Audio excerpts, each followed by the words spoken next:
الحمد لله وحده من لا نبي بعده أما بعد فأعوذ بالله من الشيطان الرجيم بسم الله الرحمن الرحيم قال الله تبارك وتعالى في كلامه المجيد والفرقان الحميد يا أيها النبي حسبك الله ومن اتبعك من المؤمنين أو كما قال عليه الصلاة والسلام لو كان بعدي نبيا لكان عمر اللهم صل على سيدنا ومولانا محمد وبارك وسلم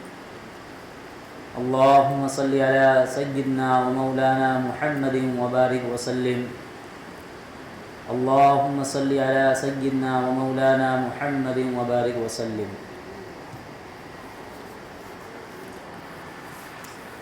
اسلام سے مجھ کو الفت ہے ایمان کی حلاوت رکھتا ہوں. اسلام سے مجھ کو الفت ہے ایمان کی حلاوت رکھتا ہوں. ابو بکر عمر عثمان و علی چاروں سے محبت رکھتا ہوں. میرے معزز دوستوں اور حاضرین کرام، ناظرین عظام، قابل قدر مصلیان عظام،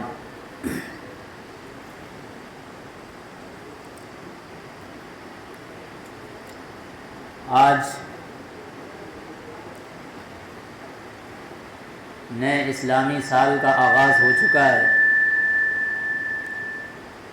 آج یکم محرم الحرام 1447 ہجری کا آغاز ہو چکا ہے.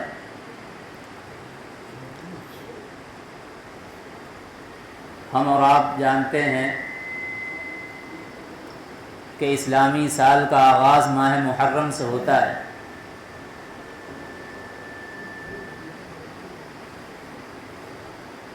یہ سالیں اور یہ مہینے اور یہ دن کس قدر رفتاری سے گزر رہے ہیں،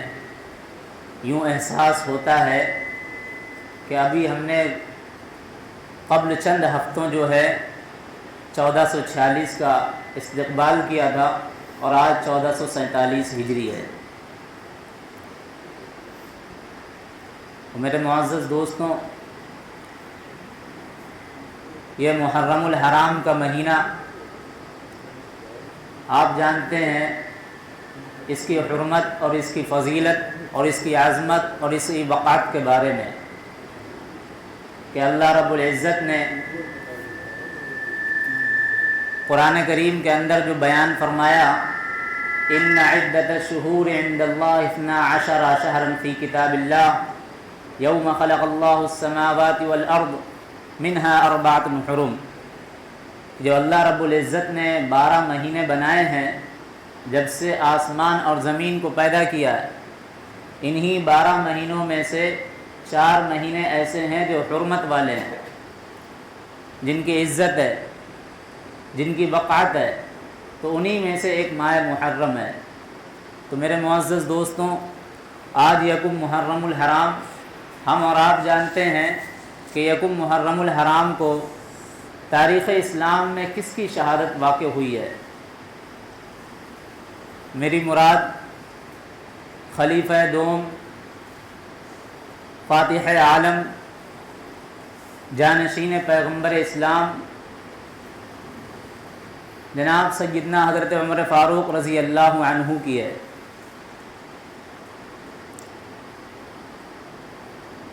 آپ جانتے ہیں کہ حضرت عمر فاروق رضی اللہ عنہ وہ کون سے صحابی ہیں جن کو جو ہے خلافت راشدہ میں سے حصہ ملا ہے، جن کے بارے میں اللہ کے نبی علیہ الصلوۃ والسلام نے جگہ جگہ پر آپ کو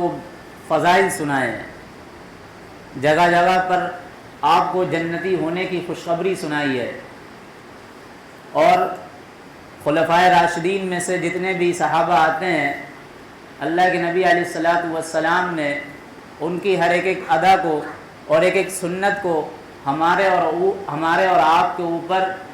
عمل کرنا لازم کر دیا ہے۔ اور حضرت عمر فاروق رضی اللہ عنہ وہ صحابہ ہیں جن کے بارے میں اللہ کے نبی علیہ الصلاۃ والسلام نے یہ ارشاد فرمایا تھا، لو کان بعدی نبیا لکان عمر، کہ اگر میرے بعد کوئی نبی ہوتا، یعنی اگر میرے بعد نبوت کا سلسلہ جاری رہتا، میرے بعد اگر نبوت میں کسی کو نبی بنایا جاتا، نبوت کا تاج کسی کو اوپر رکھا جاتا، تو وہ علم و فراست حضرت عمر فاروق رضی اللہ عنہ کو بنایا جاتا۔ لیکن میرے معزز دوستوں، ہم اور آپ جانتے ہیں کہ ہمارے اور آپ کے نبی آخری نبی تھے، یہیں پر نبیوں کا سلسلہ بند ہونا تھا اور وہ ہو گیا۔ تو اگر جو ہے نبی آنے کا سلسلہ جاری رہتا تو ہمارے نبی علیہ الصلاۃ والسلام کے بعد اگر کسی کو نبی بنایا جاتا تو وہ حضرت عمر فاروق رضی اللہ عنہ کو بنایا جاتا۔ یہ آپ کی سب سے بڑی اہم فضیلت ہے، یعنی آپ کو کیا کیا خصوصیات اور فضائل جو ہے آپ کے حق میں وارد ہیں۔ رسالت میں آپ صلی اللہ علیہ وسلم نے آپ کو جو ہے مانگا تھا، آپ کے آنے سے اسلام کو تقویت ملی تھی، آپ کے آنے سے اسلام کو بڑھوتری ملی تھی، آپ کے آنے سے اسلام جو ہے غالب ہوا تھا۔ اس وقت کیا حالات تھے ہم اور آپ جانتے تھے۔ جس وقت نبی علیہ الصلاۃ والسلام نے اپنی نبوت کا اعلان فرمایا تھا، کیسے کیسے حالات تھے، اور جو چند صحابہ ایمان لائے تھے ان کو کس طرح اذیتیں دی جاتی تھیں اور کس طرح ستایا جاتا تھا اور کس طرح ان کو تڑپایا جاتا تھا، یہ ہم اور آپ اس سے بخوبی واقف ہیں۔ اسی طرح یہ نبوت کا 5واں یا 6واں سال چل رہا تھا، اس وقت جو ہے حضرت عمر فاروق رضی اللہ عنہ جو ہے مشرف با اسلام ہوئے۔ حضرت عمر فاروق رضی اللہ عنہ وہ صحابہ ہیں کہ جب مسلمان نہیں ہوئے تھے، جب اسلام نہیں لائے تھے، تو کفار و مشرکین کے ساتھ میں رہتے تھے۔ کفار و مشرکین اپنا ان کو سردار تسلیم کرتے تھے، اور حضرت عمر فاروق رضی اللہ عنہ خود جو ہے نبی علیہ الصلاۃ والسلام کے جانی دشمن بن گئے تھے، اسلام کو صفحہ ہستی سے مٹانے کے لیے نکل پڑے تھے، اور نعوذ باللہ اسلام کے بانی سرکار دو عالم صلی اللہ علیہ وسلم کو قتل کرنے کا ارادہ بھی کر لیا تھا، اور اس ارادے سے جا بھی رہے تھے۔ لیکن اللہ کے نبی علیہ الصلاۃ والسلام نے کعبے کا غلاف پکڑ کر کے یہ دعا فرمائی تھی، اللہم اعز الاسلام، اللہم اعز الاسلام عمر بن الخطاب، ابو جہل بن ہشام، کہ اللہ کے نبی علیہ الصلاۃ والسلام نے 2 لوگوں کو جو ہے مانگا تھا کہ اللہ یا تو جو ہے اسلام کو لیے عمر بن خطاب کو دے دے، یا جو ہے ابو جہل کو دے دے، لیکن ابو جہل کے حق میں دعا قبول نہیں ہوئی۔ حضرت عمر فاروق رضی اللہ عنہ کے حق میں آپ صلی اللہ علیہ وسلم کی دعا قبول ہو گئی، اور آپ جو ہے مشرف با اسلام ہوئے۔ آپ کے اسلام لانے کا واقعہ جو ہے بڑا مشہور ہے، ہم اور آپ سنتے رہتے ہوں گے، کئی مرتبہ جو ہے سن چکے ہوں گے کہ آپ کے اسلام لانے کا واقعہ یوں ہے کہ کفار و مشرکین نے جو ہے آپ کو لالچ دے دیا تھا کہ اسلام کو ختم کر دو، محمد صلی اللہ علیہ وسلم کا خاتمہ کر دو۔ تو اسی ارادے سے حضرت عمر بن خطاب رضی اللہ عنہ ایک مرتبہ نکلے تھے، راستے میں جا رہے تھے، اور جب ان کی ملاقات نعیم بن عبداللہ سے ہوئی، راستے میں وہ بھی تھے، تو کہا عمر کدھر جا رہے ہو؟ حضرت عمر کے چہرے پر ایک جلالی کیفیت تھی، اور کندھے پر جو ہے ایک ننگی تلوار تھی۔ کہا ہم جو ہے نعوذ باللہ جو ہے محمد کا خاتمہ کرنے جا رہے ہیں۔ کہا ایسا کیوں؟ تو فرمایا جو ہے ان لوگوں نے ایک نیا دین جو ہے قبول کر لیا ہے، تو ہم جڑ سے جو ہے ان کا ہی خاتمہ کر دیتے ہیں۔ تو میرے معزز دوستوں،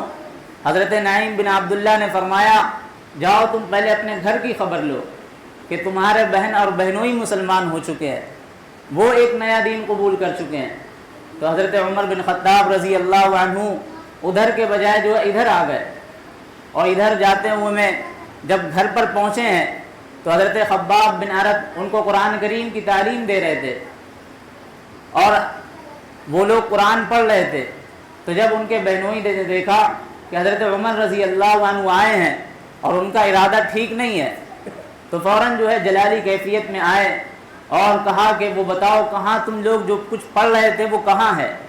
یعنی قرآن کریم کے صحیفے کہاں جن کی تم تلاوت کر رہے تھے۔ تو حضرت سعید نے جو ہے وہ قرآن کریم کے جو ہے تلاوت ان کو کر کے بتائی، وہ لوگ پڑھ رہے تھے۔ تو انہوں نے جو ہے بتایا کہ ہم جو ہے حضرت محمد صلی اللہ علیہ وسلم کا اسلام قبول کر چکے ہیں، اب ہمارے دل سے یہ اسلام کی عظمت اور وقار ختم نہیں ہو سکتی ہے۔ تو حضرت عمر فاروق رضی اللہ عنہ نے بے انتہا مارا، اور اس قدر زور سے مارا کہ وہ جا کر کے کہیں دور جگہ گر پڑے۔ ان کی بہن حضرت فاطمہ آئیں، انہوں نے جو ہے ان کا جو ہے بچانا شروع کر دیا، لیکن حضرت عمر فاروق رضی اللہ عنہ نے بھی اپنی بہن کو بھی اتنا مارا کہ ان کو لہو لہان کر دیا۔ میرے معزز دوستوں، جب کچھ تھوڑی دیر کے لیے غصہ ٹھنڈا ہوا، کچھ دیر کی خاموشی ہوئی، پھر جو ہے حضرت عمر بن خطاب رضی اللہ عنہ نے فرمایا کہ بتاؤ تم لوگ جو صحیفے پڑھ رہے تھے وہ کہاں ہے؟ تو جب انہوں نے قرآن کریم کی تلاوت کری ہے، کچھ روایتوں میں آتا ہے طٰہٰ مَا أَنزَلْنَا کی آیتیں تلاوت کری، اور کچھ روایتوں میں آتا ہے یسبح للہ ما فی السماوات وما فی الارض، اس کی تلاوت کری، اور جب فآمنوا باللہ ورسولہ پہ پہنچے تو فوراً جو ہے ان کے دل میں ایمان کی جگہ گھر گئی، ان کے دل میں ایمان کی عظمت بیٹھ گئی، اور پھر پوچھنے لگے کہ کہاں ہے حضرت محمد صلی اللہ علیہ وسلم۔ جب حضرت محمد صلی اللہ علیہ وسلم کا پتہ بتایا گیا کہ ایک صفحہ یعنی جو ہے پہاڑ کے نیچے ایک دار ارقم ہے، وہاں پر تمام لوگ جمع ہیں، تو وہاں پر حضرت عمر رضی اللہ عنہ سیدھے وہیں ارادہ کر لیا۔ جب وہاں پر ارادہ کرا تو 39 لوگ پہلے سے مسلمان ہو چکے تھے، آپ کا نمبر 40واں ہے، آپ نے 40 کا عدد پورا کرا ہے۔ تو جب جا رہے تھے حضرت حمزہ بھی ادھر مسلمان ہو چکے تھے، تو حضرت حمزہ نے جب دیکھا کہ حضرت عمر آ رہے ہیں، کس ارادے سے آ رہے ہیں، تو حضرت نبی علیہ الصلوۃ والسلام کے اوپر وحی نازل ہو چکی تھی، کہا اگر اچھے ارادے سے آتا ہے تو ٹھیک ہے، نہیں تو پھر اسی کی تلوار سے اس کا خاتمہ ہو جائے گا۔ حضرت عمر بن خطاب رضی اللہ عنہ جب دار ارقم میں پہنچنے کے بعد اللہ کے نبی علیہ الصلوۃ والسلام نے ان سے وہ حال دریافت کر دیا، اے عمر کیا تم اب بھی باز نہیں آنے والے؟ کیا تم اب بھی اسلام قبول کرنے کا وقت نہیں آیا؟ کیا تمہیں ابھی جو ہے اسلام کے بارے میں پتہ نہیں چلا؟ تو فوراً حضرت عمر بن خطاب رضی اللہ عنہ نے گواہی دی، اشہد ان لا الہ الا اللہ واشہد ان محمد رسول اللہ، کہ ہم جو ہے یہ تلوار اب آپ کے لیے لائے تھے، لیکن یہ تلوار اب ہم آپ کے ہاتھوں میں دیتے ہیں۔ میرے معزز دوستوں، جب حضرت عمر بن خطاب رضی اللہ عنہ نے اسلام قبول کرا، اس وقت ایک خوشی دوڑ گئی، تمام صحابہ کرام نے مل کر کے اللہ اکبر بولا، اس کی گونج جو ہے پورے مکہ کے وادیوں میں سنی گئی، اتنی بہت خوشی ہوئی حضرت عمر بن خطاب رضی اللہ عنہ کے اسلام لانے سے۔ تو میرے معزز دوستوں، جب آپ نے اسلام قبول کر لیا اور مشرف بہ اسلام ہو چکے، تب پھر جو ہے آپ کے اندر جرت اور بہادری میں بے مثال تھے۔ آپ کا خاندان ہی ایسا تھا کہ آپ جو ہے وہیں سے آپ کی پرورش ہوتی آئی ہے، آپ بے باک ہیں، نڈر ہیں، شجاعت ہیں، دلیر پسند ہیں۔ تو جب جو لے کر کے چلے، اس وقت جو ہے اسلام کو ایک تقویت ملی۔ تو جب آپ کعبے کے پاس آئے اور آپ صلی اللہ علیہ وسلم سے پوچھا، یا رسول اللہ کیا ہم لوگ حق پر نہیں ہیں؟ آپ صلی اللہ علیہ وسلم نے فرمایا اس میں کوئی شک نہیں ہے، ہم لوگ حق پر ہیں۔ تو پھر فرمایا کہ ہم کھلم کھلا کیوں نہ نماز پڑھیں؟ تو فوراً جا کر کے کعبے کے اندر کعبے کے پاس نماز پڑھی اور اعلان ہجرت کری، اور تمام لوگوں سے کہہ دیا کہ جو اگر یہ چاہتا ہے اپنی بیوی کو بیوہ کرے، اپنے بچوں کو یتیم کرے، تو وہ آئے ہم سے ہمارا مقابلہ کرے۔ میرے معزز دوستوں، یہ حضرت عمر بن خطاب رضی اللہ عنہ، ان کے اندر شجاعت بھی ہے، دلیری بھی ہے، زہد التقویٰ بھی ہے، للہیت بھی ہے، خوف بھی ہے، اور اس کے ساتھ ساتھ میں لوگوں کی خدمت بھی ہے۔ آج ہم میں سے ہر کوئی جو ہے ایک عمر بن خطاب کا منتظر ہے۔ آج ہم میں سے ہر کوئی عمر بن خطاب کا منتظر بیٹھا ہوا ہے کہ کوئی عمر بن خطاب آئے جو تمام جو تمام لاقانونیت چل رہی ہے اس کو ختم کرا جائے۔ میرے معزز دوستوں، حضرت عمر بن خطاب رضی اللہ عنہ کے بارے میں آتا ہے، آپ کے اندر وہ خشیت تھی، آپ کے اندر وہ خوف خدا تھا،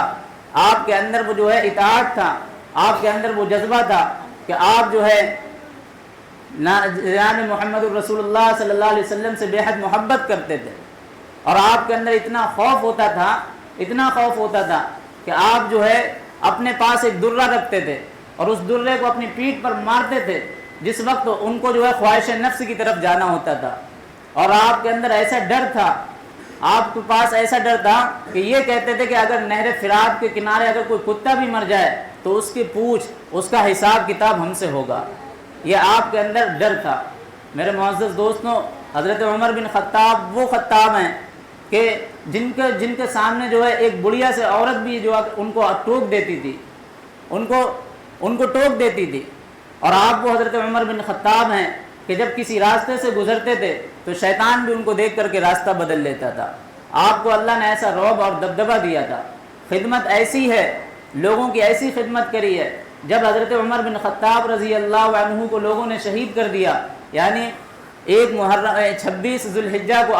آپ کو زخم دیا گیا، فیروز ابو لولو جو مجوسی تھا، جو ایرانی تھا، اس نے خنجر لے کر کے آپ جب فجر کی پہلی رکعت میں پڑھانے کے لیے نماز کھڑے ہوئے اور جو تکبیر تحریمہ کہی ہے، اور آپ کی جو حسب عادت ہے لمبی لمبی صورتیں پڑھنے کی، تو جیسے ہی آیت شروع کری ہے، سورت شروع کری ہے، فوراً اس نے موقع پا کر کے مسجد نبوی میں آپ کو زخم مار دیا، اس لوہے کے خنجر سے وار کر دیا۔ لوگوں کی صفیں بنی ہوئی تھیں، صحابہ اکرام صفوں میں نماز پڑھ رہے تھے، حضرت عبد الرحمن بن عوف کو نماز کے لیے آگے بڑھایا، اور آگے بڑھانے کے بعد لوگوں کی صفیں اس طرح تھیں کہ وہ مجوسی بھاگ نہ سکا،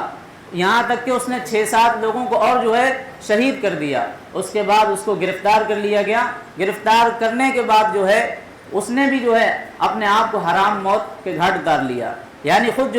اپنے لوہے سے، اپنے خنجر سے خود اپنے آپ کو خودکشی کر لی۔ تو میرے معزز دوستوں، بتلانا یہ چاہ رہے تھے کہ جب آپ کی شہادت ہوئی ہے اور جب آپ کو شہید کیا گیا ہے، تو اللہ کے نبی علیہ الصلوۃ والسلام نے فرمایا تھا، ان الاسلام یبکی علی موتک یوم القیامہ، کہ عمر بن خطاب کے مرنے سے اسلام عمر بن خطاب رضی اللہ عنہ کے مرنے سے اسلام قیامت تک روئے گا۔ اور یہی وجہ ہے کہ آج ہر کوئی ہم میں سے حضرت عمر بن خطاب کا منتظر ہے۔ آپ کے اندر لوگوں کے اس طرح جذبہ اور اطاعت تھا خدمت کرنے کا کہ